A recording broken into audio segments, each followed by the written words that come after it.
Bien, vamos introduciéndonos ya. A ver si, si David, David ya está apareciendo. Y a ver si nos da para que entre. Aquí estamos. Perfecto. Muy bien. Y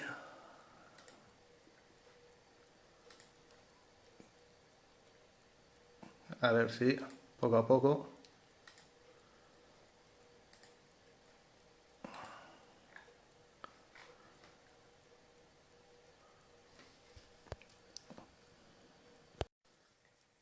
Y ya entramos con David.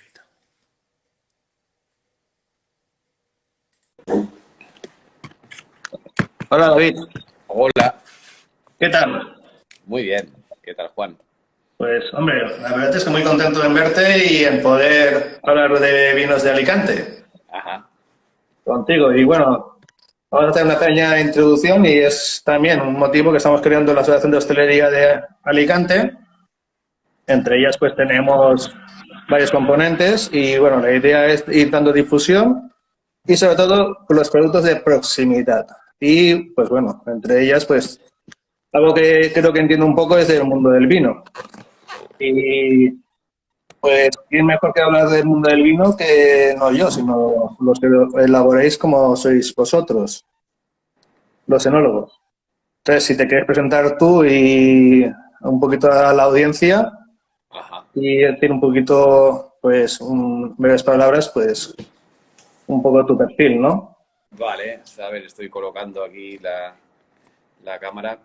Bueno, pues yo soy David Carbonell y yo llevo pues 20, a ver, pues si tengo 41 años, pues desde los 17 años, elaborando vino y intentando apoyar a los vinos de Alicante.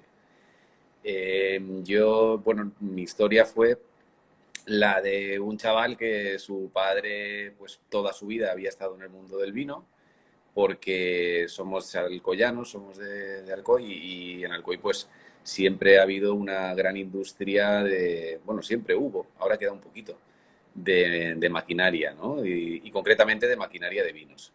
Entonces, mi padre desde que tenía 16 años, en su caso, pues siempre estuvo vendiendo maquinaria vinícola, siendo un apasionado del vino y recorriendo todas las bodegas de España, conociendo a muchos enólogos, catando muchos vinos e incluso tuvo una época que también montó bodegas en Latinoamérica. Entonces, bueno, pues ya un poco al final de su carrera en el mundo de la maquinaria, pues decidió hacer una pequeña bodega. Y yo, pues como te digo, pues en aquel momento yo tenía 17 años y estaba más interesado en salir por la noche a tomar cubatas que en beber copas de vino.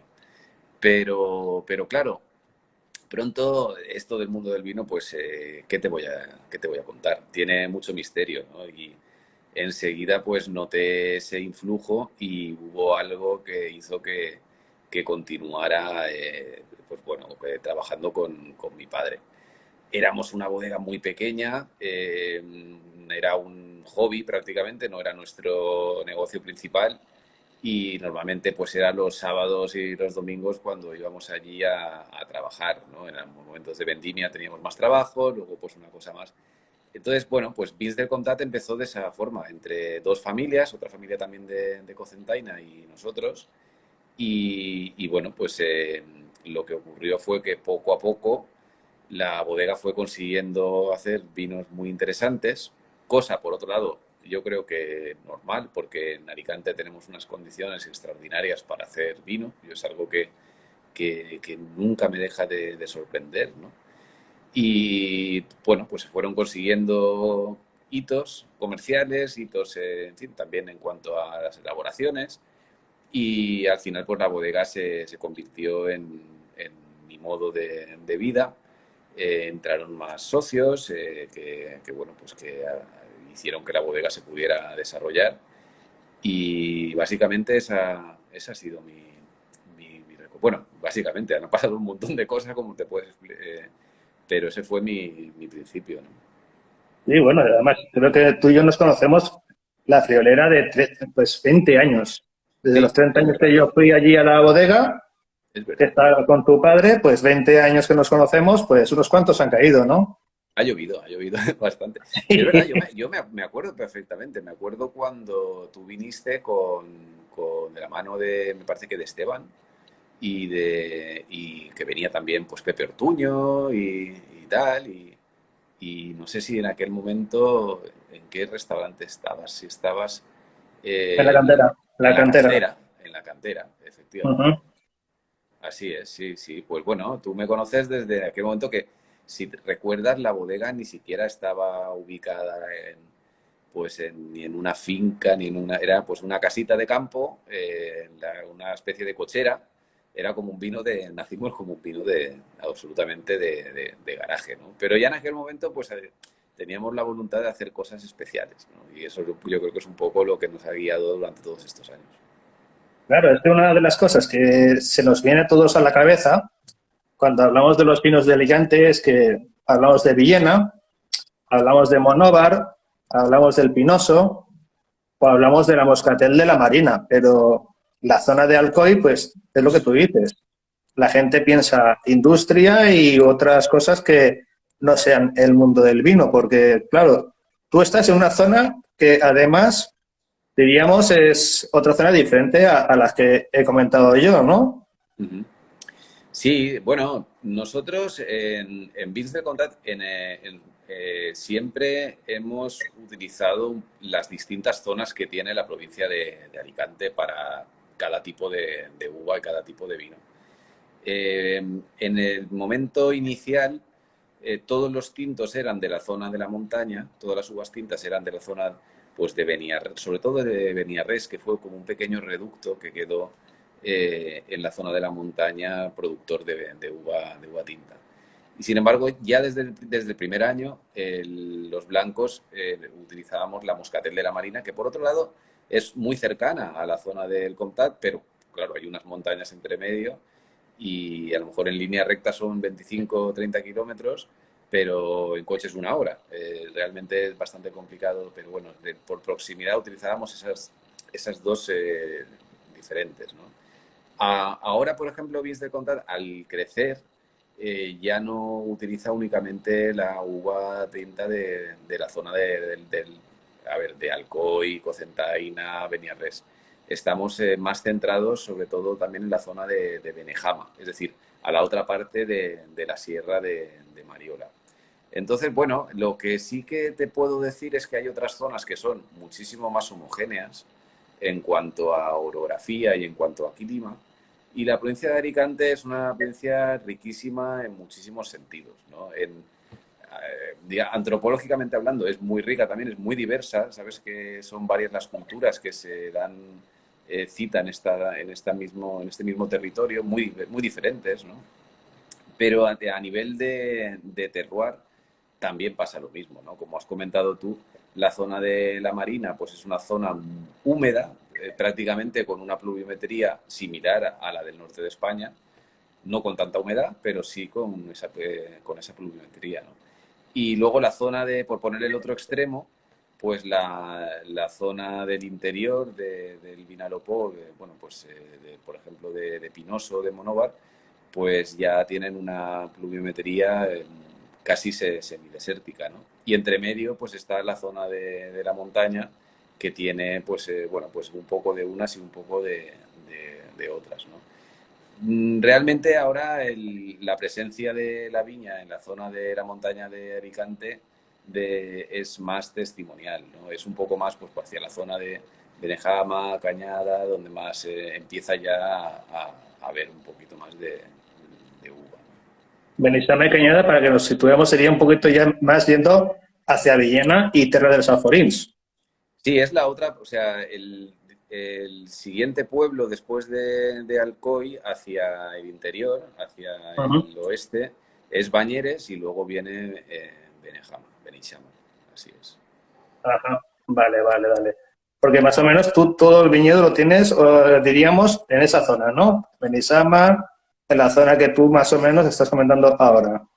Sí, bueno, nosotros también como digo, de la zona de la montaña, también recogemos uva, por ejemplo, de Planes, ¿no? O de Benimarfull, pueblecitos pequeñitos de la zona. Pero luego intentamos también, por ejemplo, nosotros hemos probado uvas de distintas zonas, ¿no?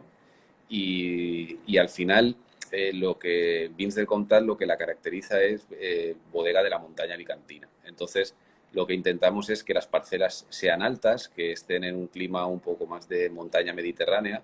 Y en ese sentido, la zona de Bañeres o la zona de Benejama, pues para nosotros es la zona más fría, la zona más fresca, la zona que es capaz de dar vinos más continentales bueno, continentales, entre comillas, o atlánticos, ¿no? Son zonas mediterráneas, pero bueno, por acercarnos un poco hacia qué tipo de vino, pues no son de climas tan semidesérticos y son de climas un poco más dominados por las brisas mediterráneas y por la altura. Entonces, tanto la altura como la humedad, pues hacen que la madurez se retrase y que nos den unos vinos que muchas veces pues no sitúas tanto en la zona de Alicante, sino en zonas más, como digo, más atlánticas. Y para ello, ¿qué variedades crees que son las que más se adaptan a tu estilo? Porque nos tienes que contar un poco las variedades que más o menos te gusta trabajar, para qué estilo de vinos más o menos te gusta realizar. Y también pues hablamos un poco bueno, de los vinos que siempre has hecho y luego Sí, ya hablaremos un poquito de tu nuevo proyecto. vale. Bueno, en Vins del Comtat o en toda mi carrera, pues al final, como, como mucha gente de nuestra zona, de nuestra generación, vamos pasando por distintas fases, ¿no? Un poco acompañando también a lo que ocurre en el mercado, ¿no? Entonces, nosotros desde el principio hemos sentido gran respeto por las variedades locales, pero en un primer momento esas variedades locales normalmente se veían acompañadas por variedades foráneas también, ¿no? Como variedades francesas. Eh, por ejemplo, nosotros al principio el Peña Cadiella, que fue el primer vino tinto que lanzamos, pues era 50% Monastrell y luego 25% Merlot y 25% Cabernet Sauvignon. Desde hace más o menos unos 10 años o más o menos, una cosa así, dimos un giro y nos volvimos bastante más radicales en que los vinos fueran 100% de las variedades autóctonas, concretamente de la variedad Monastrell. Entonces nosotros ahora, bueno, pues estamos elaborando en materia de tintos, la gran mayoría es Monastrell. Las nuevas novedades de la bodega, como los últimos vinos que hemos hecho, como es el Salce o como es 1921, son 100% o 97% Monastrell. Y hemos mantenido la gama anterior porque también son, a ver, tampoco hay que demonizar, ¿no? Las variedades francesas. Hay que reconocer que, por ejemplo, la Cabernet Sauvignon se comporta de forma fantástica en Alicante. Bueno, pues hemos mantenido vinos que tienen un porcentaje también de variedades francesas, pero desde luego lo que ahora a nosotros nos gusta más es el que los vinos sean 100% de Monastrell. Y para mí tiene un motivo, y es que cuando la Monastrell es una variedad que muchas veces se la tacha de rústica, se la tacha de potente, se la tacha podría parecer que es una variedad muy dominante. Y sin embargo no es así. Todavía son más dominantes las variedades francesas cultivadas en Alicante. Entonces, cuando un vino de Monastrell se le completa con otras variedades, muchas veces la identidad se acaba difuminando. Entonces eso no es lo interesante, ¿no? Para poder trasladar esa sensación de Monastrell fresca de montaña, nos hemos centrado en hacer vinos 100% Monastrell. Eso hablando de tintos. Luego, bueno, pues hemos encontrado también, continuando con los tintos, parcelas pues, muy curiosas, con variedades muy antiguas, como la Arcos, como la Bonicaire, como la Forcallat. Hemos hecho un estudio genético con Carmina Gisbert de la Universidad de Valencia, que además el Consejo Regulador financió en parte y bueno, pues realmente hemos llegado a conclusiones curiosísimas, ¿no? En cuanto a la riqueza de variedades de la denominación de origen Alicante o de la zona productora de Alicante. Tenemos una gran variedad muy conocida, muy potente, como digo, que es la Monastrell, que está eclipsando otras variedades interesantísimas como estas que he nombrado y como muchísimas más que hay. Entonces, bueno, pues nosotros, a través de las conclusiones científicas que se sacaron en ese estudio y que se publicaron en una revista muy prestigiosa como es la revista Vitis, lo que hemos apoyado es que en el nuevo pliego de condiciones de la denominación de origen Alicante se incluyeran todas, independientemente de si hay más o menos superficie plantada. Podríamos decir, bueno, es que si casi no hay superficie, ¿para qué incluirla? Bueno, pues porque no sabemos lo que nuestros hijos o nuestros nietos van a plantar. Entonces, la primera cosa es que esté protegido, que esté amparado. Si no está en el pliego de condiciones, pues es mucho más difícil, comercialmente hablando, que un agricultor se anime a plantar determinada variedad. Y bueno, luego hablando de las variedades blancas. Un segundito, David, si quieres dos matices. La Forcallat y la Bonacaire, ¿qué dos peculiaridades para que podamos entender un poquito más lo que es de una forma fácil, podrías decir que tienen tanto la una como la otra? Bueno, yo en general lo que veo por contraposición con las variedades francesas, que seguro que todos tenemos más en mente, ¿no? Las variedades locales alicantinas suelen ser vinos más suaves, suelen ser vinos que tienen menos taninos que las variedades francesas que se plantan aquí. Y también suelen ser muchas veces vinos que cogidos en su punto, pues le dan gran frescura, ¿no? a los vinos que dan, tienen buena acidez. Tanto la Forcallat como la Bonacaire, ¿no? Luego, bueno, pues cada una en cada terreno se expresa de formas diferentes, ¿no? Pero bueno, ahí lo interesante es lo que digo.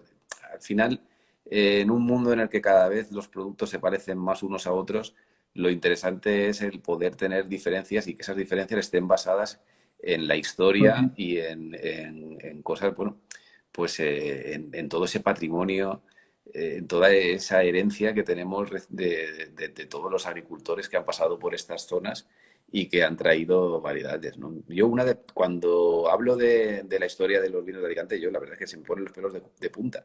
Y cuando hablo concretamente de las variedades de aquí, en este estudio en el que tuvimos la ocasión de participar, fue interesantísimo ver cómo muchas de las variedades de aquí tenían correspondencia con variedades del norte de África.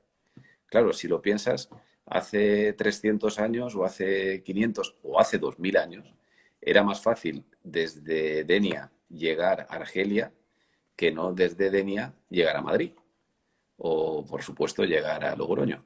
Entonces, tiene ese sentido de que esta zona, las variedades muy antiguas, hablo por ejemplo, de la Grumer Moscatel bueno, pues ya te digo, o la Montalbana, de variedades antiquísimas, posiblemente vinieron de África hasta aquí. Y todo esto, pues bueno, pues además de un interés histórico, antropológico y enológico, pues yo creo que tiene un gran interés en cuanto al marketing, ¿no? Me pongo en la piel de un posible viticultor australiano y allí no tienen variedades autóctonas. Lo único que están es están hibridando variedades francesas con españolas o francesas entre sí para crear variedades nuevas porque no tienen nada que se pueda apoyar en su historia, ¿no? Y nosotros lo tenemos y creo que es algo que, aunque se utilice en mayor o en menor medida, debemos de protegerlo. Claro, nosotros tenemos unas variedades que además de que sean antiguas, tienen que ser luego productivas y rentables, porque al final y al cabo vosotros sois una empresa. Las bodegas sois una empresa y tiene que haber una producción, porque muchas veces los viticultores o los campesinos descartaban una uva por el bajo rendimiento, no por su calidad. Pero bueno, vamos a las blancas también. Bueno, ahí lo que tengo que decir es que normalmente estas variedades son productivas. Lo que pasa es que estas variedades no dan mucho alcohol. Entonces, ¿qué ocurrió? Que cuando se empezó a pagar la uva por kilo hectogrado, fue esa regla que por un lado favorecía el que la uva llegara en un buen punto de madurez a las bodegas, eh, corregía muchas veces el verdor, ¿no? Porque el agricultor muchas veces lo que quiere es recolectar la uva lo antes posible para evitar riesgos de granizo, de pedregadas y tal. Pero por otro lado, si esas variedades no daban tantos grados como la Monastrell, pues entonces se sustituían por la Monastrell, ¿no? Sin embargo, hoy en día, si piensas, ese razonamiento no es válido, porque la tendencia es a cada vez vinos más suaves, con menos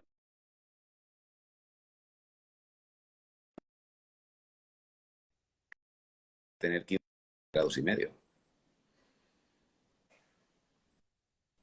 ¿Me David. oyes? Sí, sí, te oigo perfecto. Ha habido una especie de pequeño Sí, lapsus, pero bueno, ya vamos recuperando sí. bien. Vale, con lo cual te estabas diciendo que era el tema de kilogrado, de que querían más, diríamos, claro, se pagaba por lo que es el alcohol, que muchas veces era vino que nosotros exportamos al sur de Francia. Bien, Claro, y en referente a las blancas que estabas comentando, ¿cuáles son sí. las que vosotros trabajáis?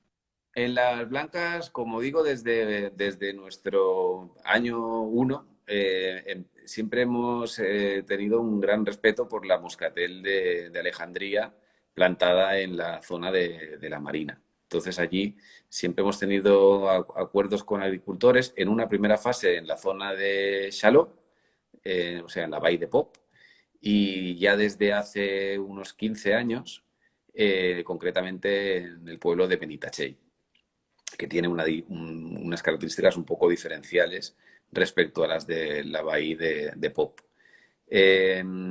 Aparte de la Moscatel, también, pues bueno, pues como te digo, siempre también hemos experimentado con variedades foráneas y entonces la variedad Viognier, me parece que fue en el año 2003 que plantamos con nuestro socio César Gilabert un viñedo experimental en el cual pues buscábamos una variedad blanca más tardía, no tan temprana porque lo que más se estaba plantando en aquellos momentos sobre todo era la variedad Chardonnay, pero la variedad Chardonnay, una variedad muy agradecida, pero que por desgracia aquí en esta zona pues es muy cálida para esa variedad. Entonces, cuando te coincide el momento de la vendimia con los calores de agosto, pues muchas veces lo que ocurre es que recoges la uva porque tiene ya mucho grado, pero tiene la piel tostada y sin embargo la pepita está verde, no tienes una madurez completa.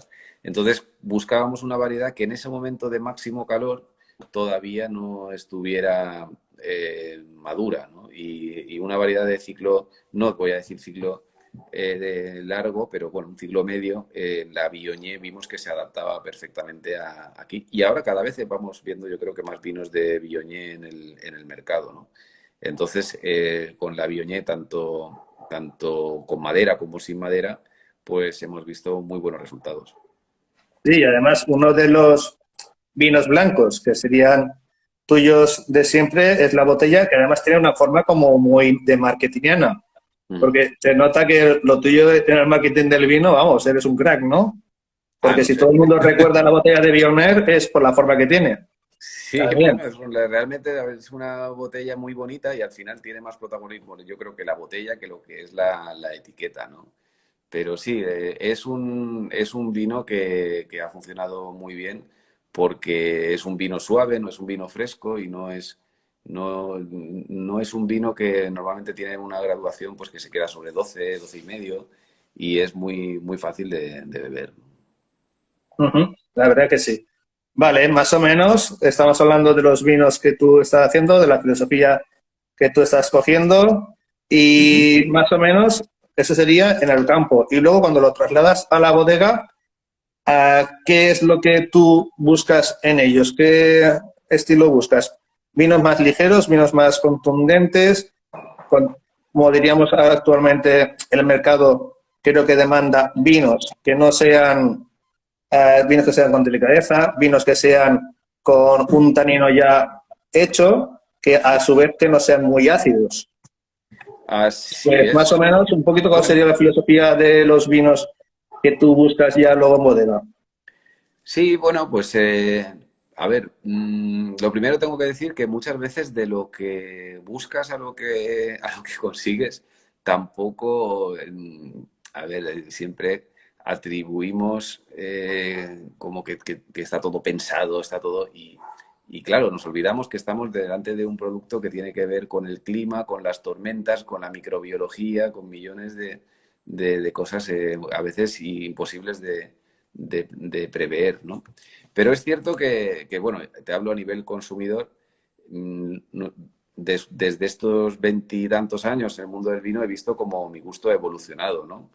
Y te das cuenta, pues, que al final lo que te dicen, oye, pues es que parece que el mercado va hacia aquí. Y cuando te das cuenta, tu gusto también está yendo por ahí, ¿no? Entonces yo te puedo decir que ahora es cierto que cada vez me gustan los vinos con menos madera. Esa es una tendencia ya que viene desde bastante antiguo, ¿no? Ya desde cuando yo, desde hace veintitantos años, esa era una cosa que en aquel momento se decía más fruta en menos madera. Vale, ahora además de eso, de más fruta en menos madera, se busca que la uva no esté sobremadurada, que no se lleguen a graduaciones altísimas, que la uva pues, bueno, pues esté en su punto, que conserve otro tipo de aromas que no son los de fruta en compota, que no son los de guindas en licor y que sean pues aromas más de fruta fresca en su punto, ¿no? Y al mismo tiempo, bueno, pues eh, recordamos un poco cuáles eran los vinos de, por ejemplo, hace unos 10 o 15 años y eran pues esas bombas frutales, vinos Parker, ¿no? Que se decía en aquel momento y bueno, pues porque en aquel momento Robert Parker puso grandes puntuaciones a vinos que tenían mucha madera y que además tenían mucho alcohol, 15 grados y medio y mucha extracción. Y bueno, pues sí, tenías un tanino muy maduro, pero tenías, por otro lado, pues unas sensaciones, digamos, menos refinadas, menos profundas que con un vino que está más dominado por la acidez y no tanto por ese tanino, ¿no? Entonces, ahora mismo nuestros vinos sí que provienen de uvas relativamente maduras, no voy a decir que, o sea, nosotros no buscamos vinos con que la uva tenga 12 grados y medio, ni muchísimo menos, ¿no? Pero no nos vamos a estos 15 y medio, no nos vamos a 15, nos solemos ir a 14, 13 y medio, 14 y medio como mucho. Y luego pues buscamos extracciones bajas, buscamos ser bastante respetuosos con la uva y tener, bueno, pues hacer remontados muy cortos, una política de mínima intervención, que el que antes también, pues bueno, a base de estos remontados muy enérgicos, también había una parte de oxidación y todo eso, al final el vino lo sentía. Y todo esto, pues acompañado pues, por una madera poco tostada, normalmente barricas de 500 litros, que también son más respetuosas con la identidad de la uva, intentando, como digo, que todas estas sensaciones de vinos de montaña que tenemos la suerte de tener, pues que se trasladen a la copa. Ujú. Muy bien, la verdad que sí. Vale, y entonces, ya más o menos nos has comentado un poquito lo que sería el tema del viñedo, el tema de la bodega, que buscas lo que es la delicadeza, la elegancia, y también nos has hablado de la añada. Una añada, para que vosotros tengáis una añada que os salga buena, me imagino que recordarás años que dices, oh, a esta uva voy a hacer un vino fantástico. ¿Qué parámetros encontráis, pues, que serían, diríamos, pues, los positivos? Por ejemplo, estas últimas lluvias, si han ido bien, si normalmente, pues, ¿qué buscáis o qué se busca en el viñedo que también podéis ayudar, aparte de la climatología? Uh -huh. Y luego las nuevas tendencias actuales, por ejemplo, en el Penedès, que ya prácticamente todo el viñedo es ecológico. Uh -huh. Si vosotros también estáis ya pensando en totalmente, diríamos, en convertiros en esa tendencia que al Sí, fin y al cabo parece que se marque, ¿no?, en un futuro. sí. Bueno, ya incluso lo ecológico empieza a no llamar mucho la atención, ¿no? Son nuevos conceptos los que ahora mismo están mucho más en boga, como puede ser el vino natural, ¿no? Que nosotros pues ya llevamos un par de años elaborando vinos sin adición de sulfuroso, o bueno, también los vinos biodinámicos y tal. Al final, más allá de la etiqueta o de la certificación, lo que sí que puedo asegurar es que tenemos un compromiso con la mínima intervención. Es decir, cuanto menos le pongamos, cuanto menos lo toquemos, cuanto más natural sea, lo más natural posible, pues muchísimo mejor. En primer lugar, porque siempre va a ser más saludable, ¿no? El añadir menos productos al proceso. Pero es que en segundo lugar, también los resultados, organolépticamente hablando, también son más positivos, ¿no? En nuestra experiencia.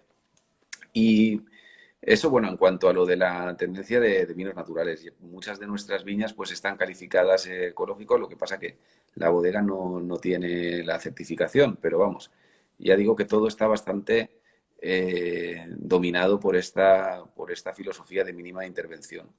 Luego, en cuanto a las añadas y en cuanto a, bueno, pues la climatología que estabas comentando, comentarte que nosotros ahora prácticamente el 100%, yo creo que es el 100% de la uva monastrell, que a su vez pues es la gran mayoría de la uva tinta que recolectamos, está en vaso y está en secano.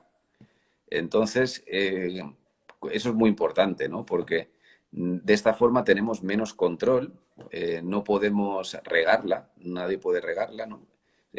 Simplemente es con lo que llueve. Pero, sin embargo, a largo plazo te digo que los resultados son mejores. Eh, la viña está, bueno, también te digo, son viñas viejas, ¿no? Son viñas que tienen de 30 años para arriba, ¿no? En algún caso 25, pero bueno, hablamos de viñas de 50 años, hablamos de viñas de 60, de 70 y hablamos viñas centenarias, ¿no? Las que trabajamos. Entonces, bueno, pues efectivamente la climatología tiene mucho que ver, ¿no? Antes había yo recuerdo que había más estabilidad en cuanto a la climatología en esta zona. Últimamente está todo muy extremo, ¿no? Tenemos épocas de una sequía muy fuerte, los años 2013, 2014, 2015, y 2016 ya empezó a llover un poco, 2017 llovió bastante bien y bueno, pues estos años últimos ha llovido casi casi casi parece que esto sea una zona del norte, ¿no? En cuanto a la climatología.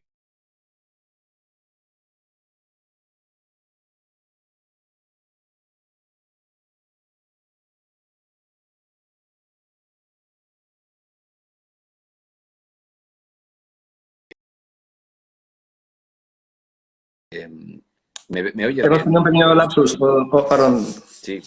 Bueno, estaba Sí. comentando que yo prefiero los vinos de añadas húmedas, de añadas con buena climatología, que no los vinos de añadas secas, ¿no?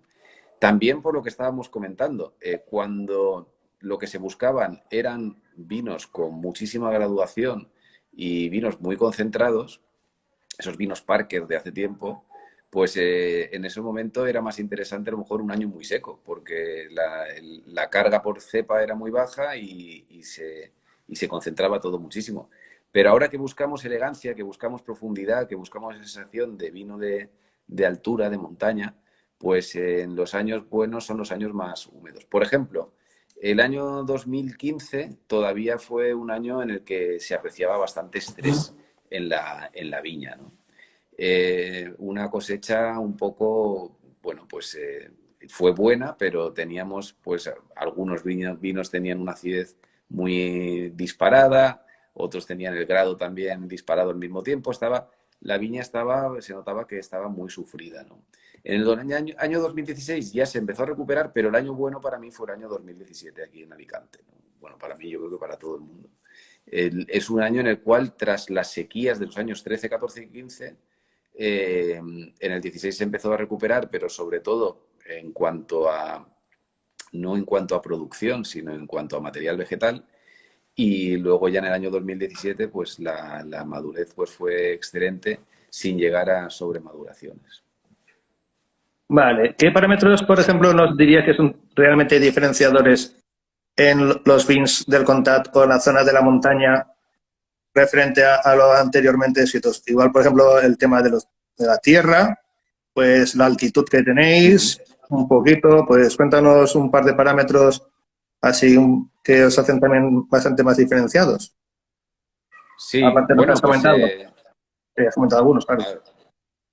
claro, nosotros en la zona o sea, lo primero que marca la personalidad de los vinos de Vins del Comtat es la propia orografía del terreno, ¿no? El propio hecho de estar en las parcelas de los vinos tintos, como he dicho, están en las zonas más altas, más húmedas y rodeadas de montaña, donde además la propia orografía de la provincia de Alicante es muy curiosa porque las montañas forman unos pasillos por los cuales los vientos de levante se adentran, ¿no? Y bueno, pues por ejemplo, la zona de Planes pues es muy húmeda porque el mar está bastante cerca y la Vall de Gallinera pues forma un pasillo por el cual entran las borrascas, entran las brisas marinas y luego la zona de Bañeres y Benejama también, pero además con una altura que en algunos casos llegan las parcelas hasta a 700 metros, ¿no? Entonces, ese es el hecho diferencial por el cual conseguimos maduraciones completas, pero con menor grado de alcohol y de tanino y de concentración que en otras zonas, ¿no? Yo creo que eso es lo fundamental. Y luego quizá también ese compromiso de mínima intervención que yo creo que también se acaba notando en los vinos. ¿Y los suelos? ¿Qué tipo de suelos son los Los suelos, vuestros? a ver, tenemos una provincia bastante diversa, ¿no? La mayoría de los suelos aquí son francoarenosos, es decir, tenemos una parte de arcilla y una parte de calcárea, ¿no? Pero bueno, sobre todo yo creo que, o sea, esa parte, o sea, esa diferencia la encontramos, por ejemplo, en vinos como 1921, porque en este caso sí que no es franco-arenoso y es un suelo arenoso, ¿no? Y en ese caso pues encontramos un vino mucho más suave, un vino mucho más profundo y sin esa gran estructura que le otorgan a los vinos que tienen una parte grande de arcilla. Normalmente son terrenos sueltos, son terrenos que están en la montaña y que bajo tienen la roca madre y donde las raíces pues son capaces de llegar hasta ella, ¿no? Porque al final ese punto de arena que tiene Alicante hace que la penetración de las raíces pueda llegar hasta muy profundo. Eso está muy bien porque con años de sequía, que siempre los ha habido, siempre los va a haber, la viña bueno, pues encuentra las reservas necesarias para poder subsistir. Y luego, por otro lado, pues bueno, el punto de caliza, ¿no? Ese punto pedregoso que tenemos también, pues le da bastante carácter. Pero en general, habría que ir parcela por parcela, porque no podemos hacer una... O sea, si quieres una gran generalización, tenemos que decir que los suelos de Alicante son francoarenosos en su mayoría, en su mayor parte, ¿no? Pero luego hay que ir parcela por parcela porque hay es muy heterogéneo. Uh-huh. Y hablando de raíces, me imagino que habrás arrancado alguna viña centenaria. Sí. Las raíces, ¿qué te han medido? Bueno, cuando la hemos arrancado, las raíces se han quedado abajo, normalmente, porque Pero más o menos cuántos metros, sin exagerar, porfa, calculas que han tenido. sí, pueden tener 3 metros, 4 metros, una cosa así. También porque normalmente ya te encuentras a la roca madre abajo, ¿no? Pero claro, el tema es que o sea, nosotros no, yo nunca he arrancado una viña centenaria para plantar una nueva. Entonces, lo que sí que ha pasado es que se han muerto alguna, han habido faltas, una viña concreta, ¿no? Dentro de un viñedo. Y una planta concreta, quiero decir. Pero claro, cuando la coges, pues normalmente coges el tocón, coges la rabasa y ya está. No, las viñas, o sea, las raíces se quedan abajo. Entonces no te puedo contestar exactamente. Pero bueno, en alguna cata de suelo Uh-huh. que he visto que se ha realizado, pues sí que unos 3 metros pueden llegar para abajo. Sí. 3 metros, por lo cual, pues bueno, la raíz absorbe todo lo que sería la mineralidad. Y bien, bueno, más o menos hemos hablado de lo que serían los vinos que tú haces. que son los que denominamos que son los vinos de mesa o los que solemos tomar pues habitualmente durante la comida. Y el otro día estuvimos hablando y hicimos un pequeño, diríamos, un pequeño introducción a los fondillones. Sí, Y hablando de fondillón, si no me equivoco, tienes un proyecto muy particular, ¿no? Un proyecto muy tuyo que lo has lanzado, pues si no este año, o un año o 2 años atrás. así es, sí. No Ujú. sé yo, cuéntanos un poquito más de ese tema, si quieres. Sí, bueno, pues es un proyecto nuevo porque se lanzó en diciembre de este año, ¿no? Se llama, la marca comercial del vino se llama Fondillón Luis XIV, pero la empresa se llama Colección de Toneles Centenarios. Y es que parte de ahí, parte del hallazgo de una vieja bodega elaboradora, concretamente en el pueblo de La Cañada, bueno, pues se cerró su actividad en los años 60, cuando se desarrollaron las cooperativas de la zona. Muchas bodegas pequeñitas se agruparon en estas bodegas más grandes, ¿no? Y bueno, pues esas típicas bodegas que estaban en la parte inferior de las casas, en este caso cesó su actividad, pero la sala de barricas que tenía, una sala espectacular, en la que hay unas 25 grandes barricas de este tipo de vinos, de postre, pues bueno, pues quedó intacta. Es curioso porque Ferrero, ¿no? Que es yo lo que he hecho ha sido asociarme con los propietarios de esos toneles y bueno, pues lanzar estos vinos, ¿no?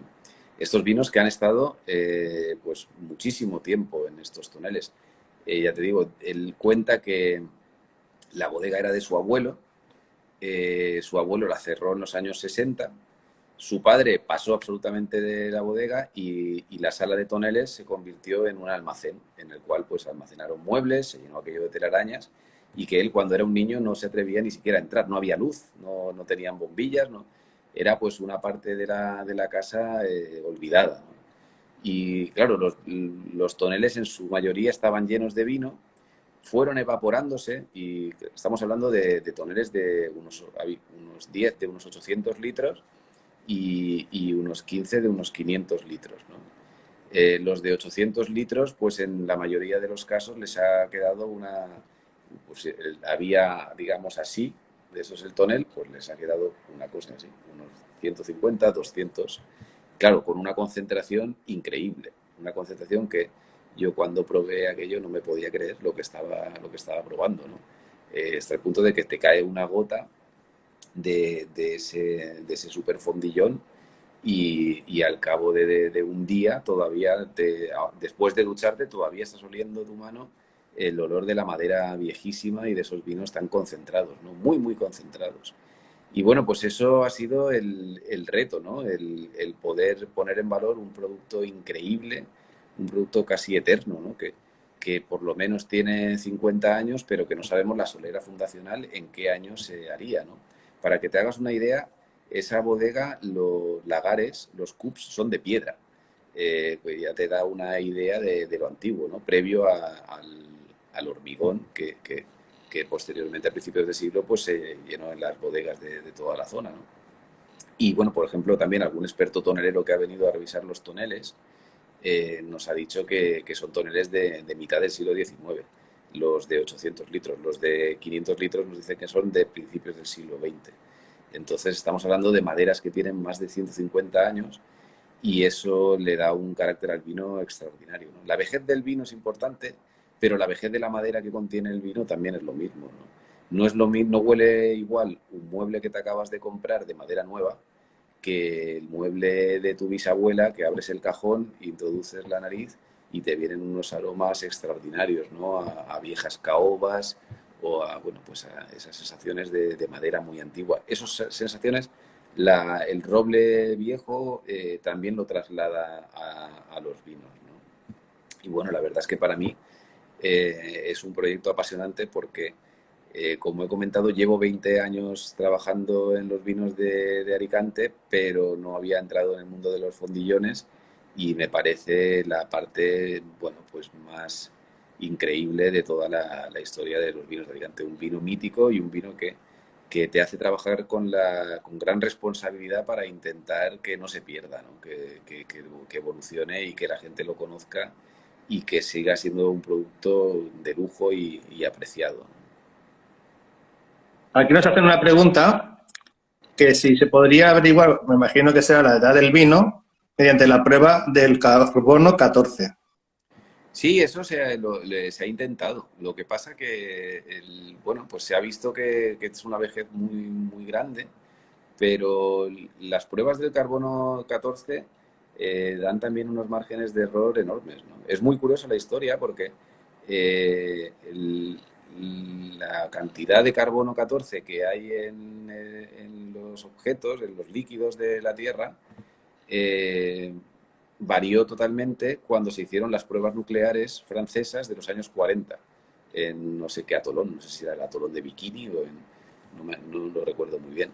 Entonces, digamos que la curva del carbono 14, o sea, digamos que el carbono 14 va bajando, ¿no? En los líquidos. Pero cuando en los años 40 subió de forma increíble y luego volvió a bajar, con lo cual podemos encontrar correspondencias en varios puntos de la curva, ¿no? Nosotros, pues, bueno, pues mandamos esos fondillones al Ministerio de Agricultura y hicieron pruebas en las cuales luego también la denominación de origen se basó para poder certificar esa vejez superior a 50 años, ¿no? que tenemos. Hablando de vejez, a mí se me vienen muchas preguntas con este descubrimiento. Primero, las barriles de 500 y de 800, como eran muy antiguos, tenían fugas, tenían problemas, los has tenido que el tonelero que arreglar. Sí, así es, sí, sí. Sí, hay alguno que no se ha podido arreglar y hay otros toneles que sí, que ha venido un viejo tonelero de Villena y, bueno, pues las soluciones son, a mí me encantan también porque también son como propias de otro tiempo, ¿no? En un caso que era, o sea, digamos que la técnica más extendida es la de con papel de estraza, el hacer una pasta y con un destornillador el introducir esa pastita en, en las juntas, ¿no? Entre las duelas. Luego también el taparlas con mantas húmedas para que entonces la humedad de la manta también por la parte exterior consiga que la madera se hinche, ¿no? Y bueno, ya también incluso nos aconsejaron que con grasa de cordero eh, se taparan esas juntas porque también repelía la humedad. Y bueno, y me estoy acordando, es que hay muchísimas, muchísimas anécdotas que me comentaba otro gran productor de fondillón del Culebrón, que Roberto Brotons, que se tenía que hacer con sangre coagulada de toro de Lidia. Y bueno, realmente me pareció extraordinario.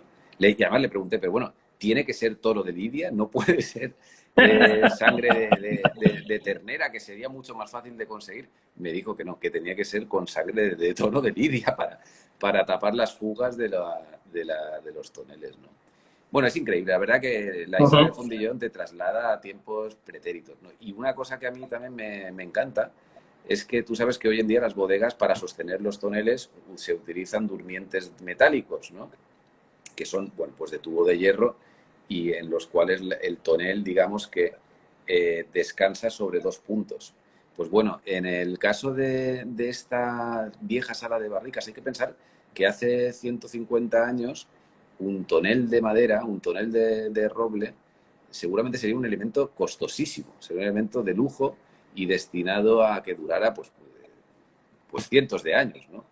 Entonces, en lugar de sostenerlo sobre dos puntos, digamos, bastante agresivos, como son tubos de hierro, lo que hacían era, bueno, pues ponerlo sobre las tablas, ¿no? Estos tablones muchas veces provenientes de otras maderas, también de los grandes pinos de fermentación, y para evitar el contacto, digamos, para que el contacto fuera más suave de la madera con la madera de la barrica, se ponía una alpargata.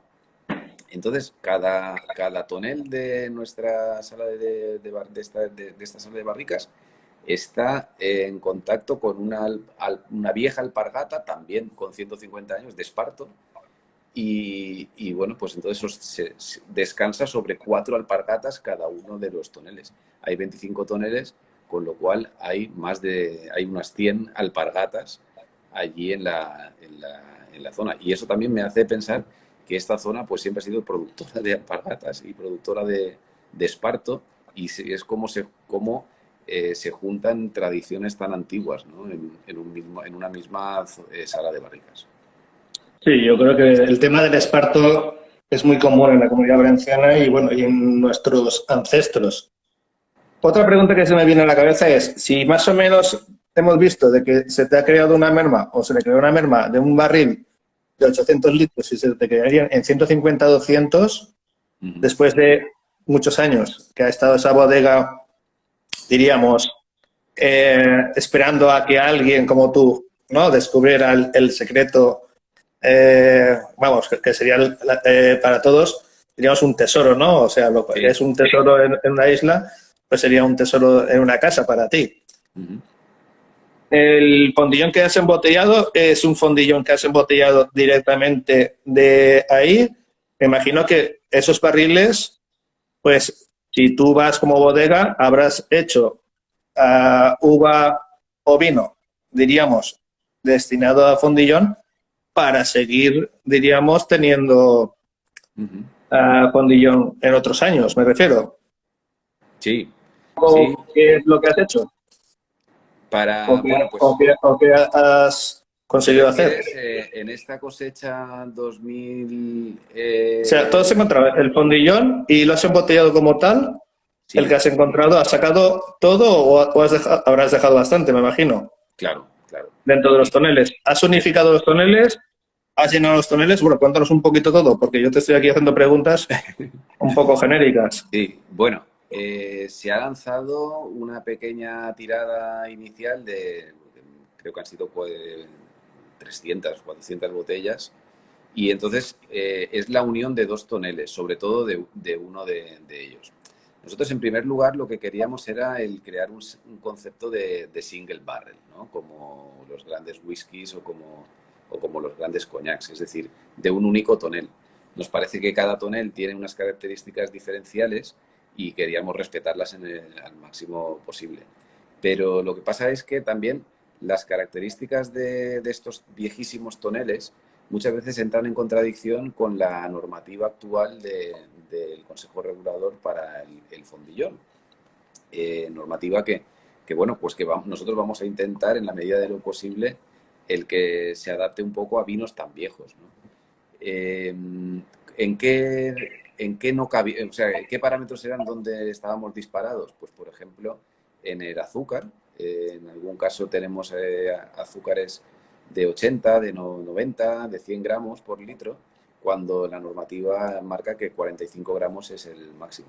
Sin embargo, tenemos otros toneles que tienen mucho menos azúcar. Entonces, lo que hemos hecho es, bueno, pues juntar 2 toneles para llegar a esa normativa y poder salir como fondillón de Alicante, ¿no? Además del azúcar, la propia acidez volátil, a nosotros nos parece que debería la normativa de acercarse más a la normativa de los BORS en Jerez, de los VRS, porque, como sabes, son vinos con edades superiores a 30 años y que permiten una acidez volátil bueno, que puede superar incluso los 2 gramos.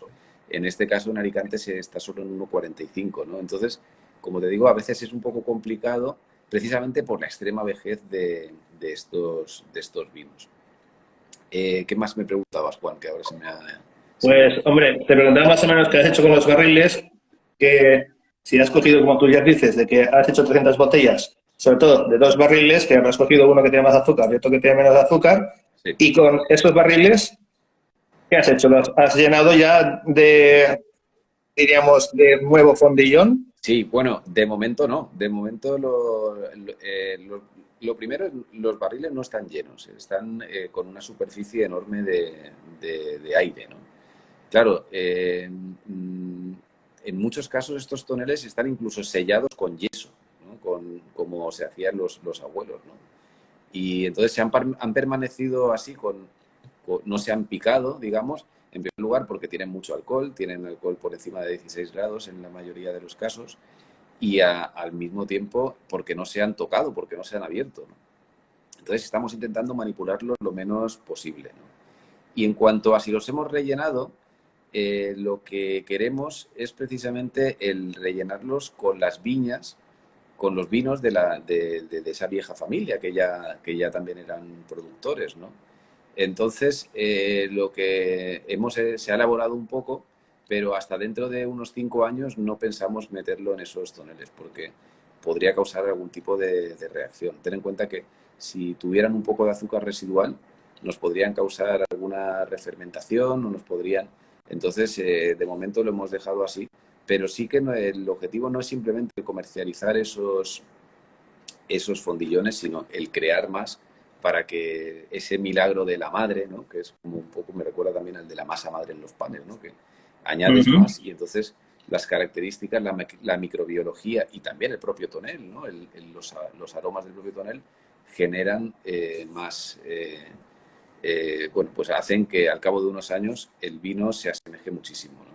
Lo que estamos intentando además es también el extraer como máximo un 20-25% del vino que hay en estos viejos toneles de fondillón. Vale, o sea que tú más o menos vas a respetar bastante lo que es, diríamos, la esencia del mismo. Claro, Y bueno, mira, bueno, también comentarte también que la idea que tenemos es la de, por ejemplo, ahora hemos hecho esta saca de estos 2 toneles, sobre todo uno, ¿no? El tonel Savoners, porque cada tonel tiene el nombre de uno de los parajes de la zona. Y entonces nuestra idea es cuando lo consigamos rellenar con alguno de estos vinos, la de esperar todavía por lo menos 5 años más para ver la evolución. Y entonces, pues más o menos cada 10 años podremos hacer una saca de uno de los toneles. Son, desde luego, negocios muy lentos. Como te digo, Marc, bueno, negocios realmente no lo son, ¿no? Son actividades apasionantes, pero que van más allá de lo que es un negocio.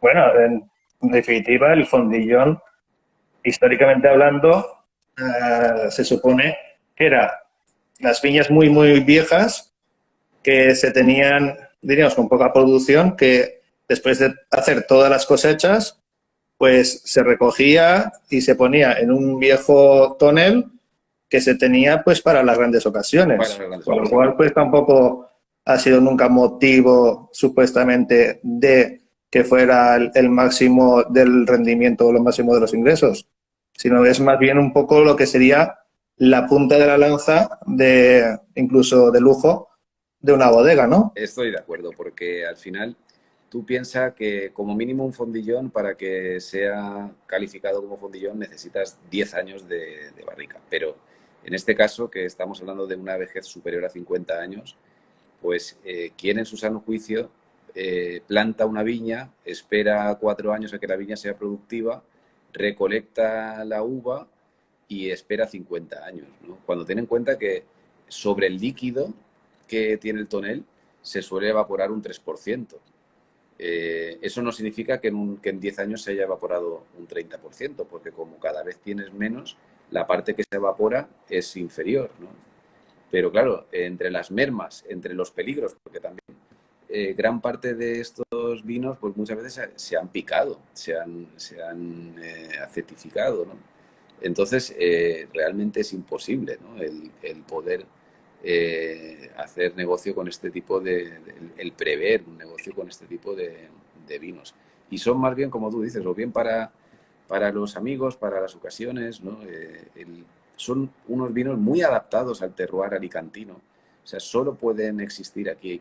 Hay que tener en cuenta que los fondillones nunca llevan alcohol añadido. Entonces, es muy difícil en otras zonas llegar a vinos con tal graduación, con 16 grados por mínimo, 16, 17. Tenemos algunos que tienen 20 grados, ¿no? 21 grados también.